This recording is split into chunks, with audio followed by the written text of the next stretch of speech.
you already know how you can let users post some information into your application. Now for sure there might be problems later on. For example, if you want to have a number of seats for your BookDto, for example, and the users enters the value of -500, for example, right? So negative numbers. Or you ask him for an email and he writes down just a name. You want to add some sort of validation. Here at this side, it's backend validation, right? Because we will add it here in ASP.NET Core. So go ahead and open up your BookDto. Now, first of all, I will take that GUID flight ID and bring it into the next line just to make it a little bit better visible. Now, we need a new namespace, so go ahead and add a using directive, which is using system.componentModel.data annotation.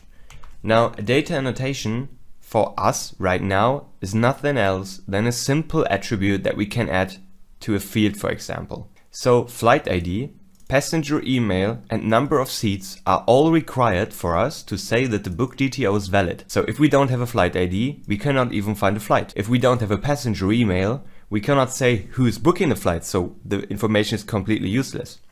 If we don't know how many seats the user wants to book, we can also say that the information is not correct. So let's go ahead and add the first attribute to it. And the data annotation that we're using here is called required. So required is only appearing for flight ID right now because they are both attached. Now copy required and assign it to every field inside here, to every property, because all of them are required. So you don't have to set them as required, right? Not if it's not required for your data, but for our BookDto, it is required. So later on, for example, you know that from filling out some forms in the internet, some of those forms have those little asterisk, which is marking this one is required. And some other fields are optional, for example, right? So this is what it is about. Required fields are fields that you have to fill out. Now, there's even more to say. For example, what happens if a passenger fills in an email address field, but writes down something like Janik, right? This is not an email address because the format should be at least this one. You should have an @ sign and, well, at least some sort of domain. However, for this, we have another data annotation and it's called, again, assign it as an attribute, it's called email address. Now this takes care about the format of the entered string value, and if it's not an email address, the validation will fail. However, it's working like this. You got that BookDto, and if the flight ID is missing, or if the number of seats is not given, or if the email address is in the wrong format, then the BookDto will not be valid. So the whole entry, the whole object will not be valid if one of those, well, data annotations is failing.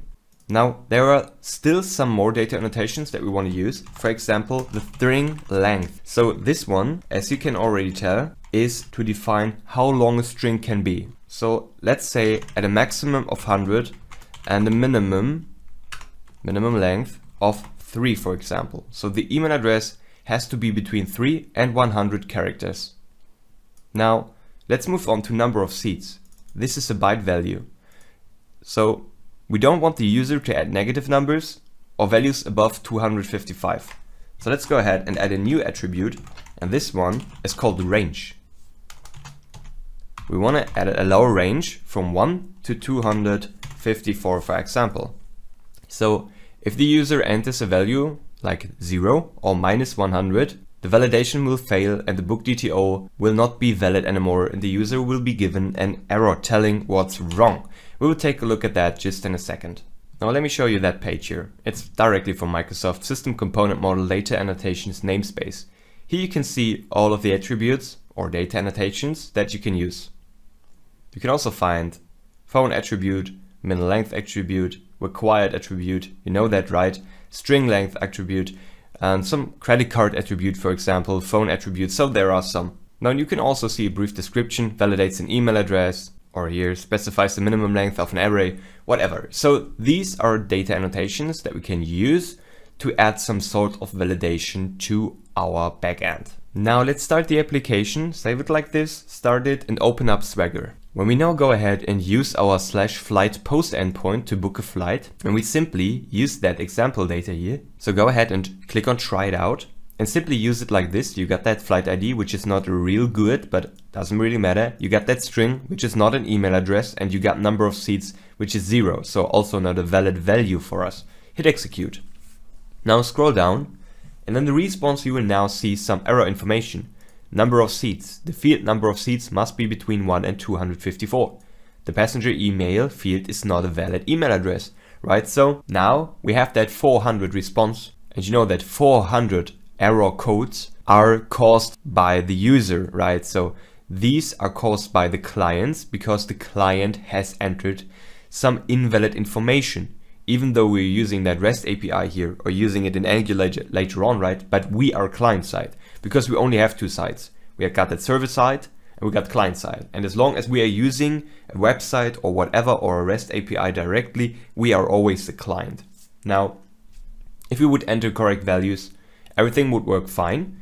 But as I said, now you can see that we have some sort of validation and some information for the user to be provided to him so that he knows what causes the errors to get shown to him.